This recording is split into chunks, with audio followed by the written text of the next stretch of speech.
You know, a key player that just wasn't mentioned is the two-year colleges.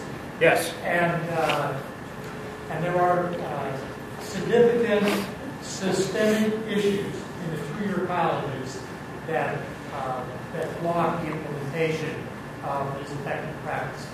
The main one being, and just an extraordinary overuse of part-time positions.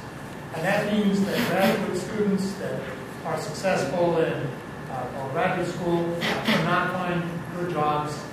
And it means that students are just not in the most effective learning environments. That doesn't mean that people are incapable of doing it, but it means that we are structurally blocked in very significant ways. There was a study done here, and it ran something like this: what's the major impediment to the lack of implementation of PPR validated,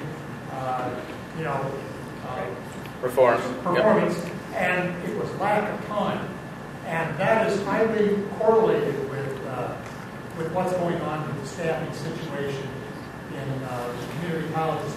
And this is of direct interest to members of your organization, I think, because now something like 40% of people that go to four-year institutions go through community colleges. And so I know you can't mention every segment of the educational system, but I think it was a good opportunity to less this one out. I think that's a very, very good point, and you're absolutely right in mentioning it.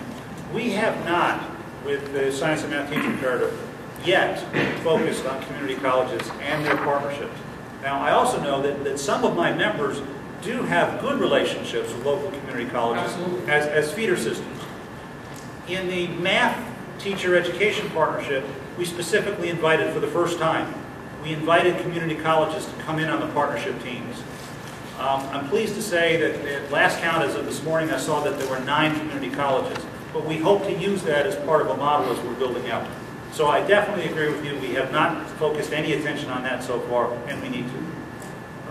We need to as feeders, we need to as ways for diversifying the student population as well. Absolutely. Thank you. One more quick question. Yep.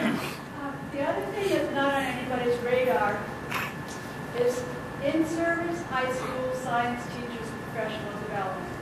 There's only one program that provides federal funding for professional development of high school science teachers in practice. That's the ESEA Title IIA Improving Teacher Quality Program. Arnie Duncan wants to kill that program. He doesn't want money going to universities for it. The superintendent should get all the money. This could mean the end of professional development for high school science teachers. Well, why do I say high school science as opposed to, say, high school math? One physics teacher per high school, usually 1 or 2 chemistry teachers per high school. But the superintendents have got many, many other fish to fry. They don't really have the resources or the personnel to care about that. That's a huge problem because although, and I'm with the modeling instruction program at ASU, and we have prepared over the last 10 years 365 physics teachers who did not major in physics and have never taught physics, and that's a huge number. I appreciate that. One of the groups that I did not mention that we are part of, there's a STEM Ed coalition in Washington, D.C. that I imagine there are some physics groups involved in it. I don't know about AAPT, but probably APS or whatever, but we're certainly part of it.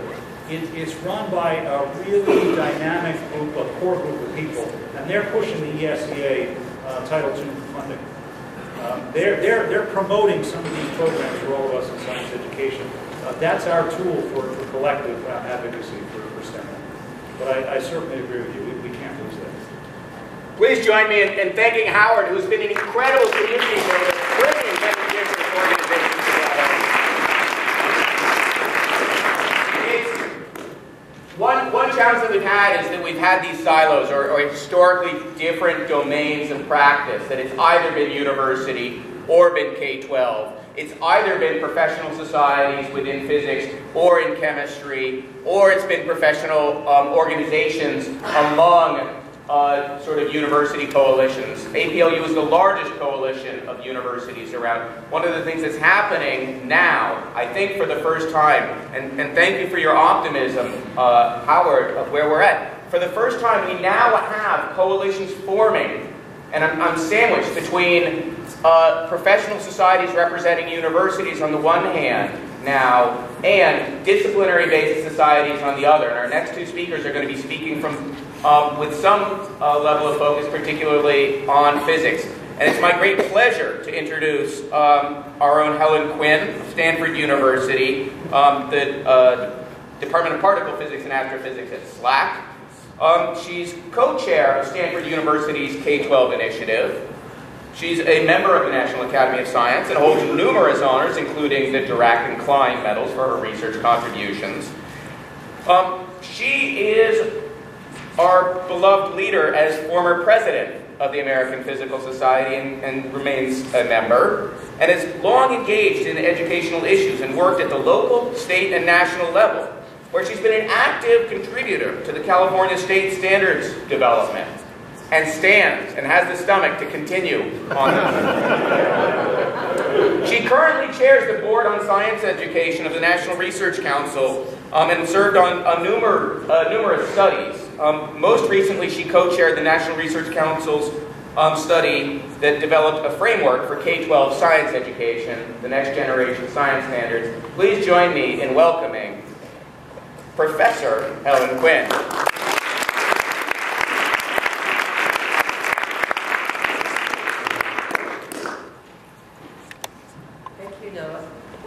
If any of you are from California, the only part of the California standards that I will take any credit for is the investigation and experimentation skills. The rest is great.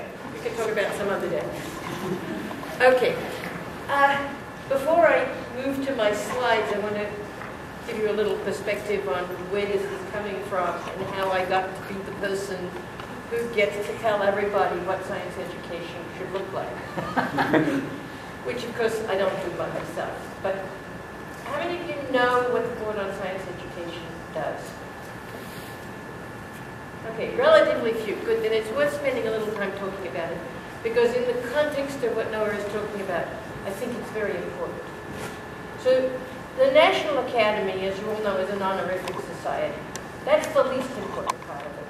The more important part of it, which is something that Lincoln actually set up when he founded the society, is that it does studies in service to the nation.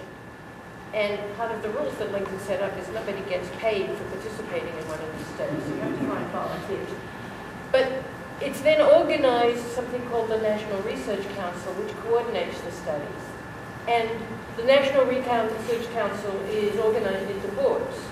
So, for example, there's a board on physics and astronomy.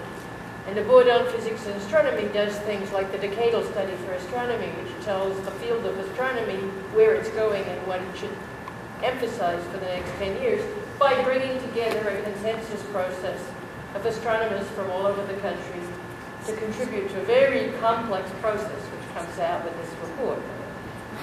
Well, the Board on Science Education is supposed to do the same thing for science education. In other words, it doesn't do original work. But its job is to put together committees that can bring together the best information there is and put it forward in a way that's useful for policy making or for education practice. And the Board on Science Education in particular, and this is where the one connection I'll make here for physics education research, does studies of what does all the various types of research on learning tell us about what we need to know in making education policy and plans. So this framework is a product of one such committee, but it also is built on the work of previous committees that have done that kind of work of bringing together information from research on learning and from directions to try and understand what do we know about how best to teach science, and what do we know K-12 is somewhat of an extrapolation, because actually we have a study K-8, and we have lots of physics education research and disciplinary education research at the undergraduate level